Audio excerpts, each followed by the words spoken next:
platinum blonde, cute, sassy pixie cut. We're gonna dye this wig pastel pink.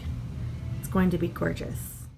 After you've added your alcohol and your paint, you're going to want to submerge the wig, swish it around, and submerge it for a good hour. Still a little damp. We used Rit dye for synthetic and color pink. So this is the final product.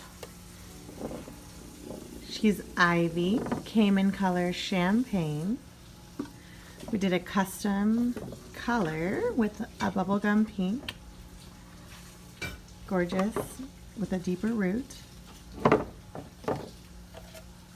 So we could do any fun colors with starting with a champagne or a platinum blonde.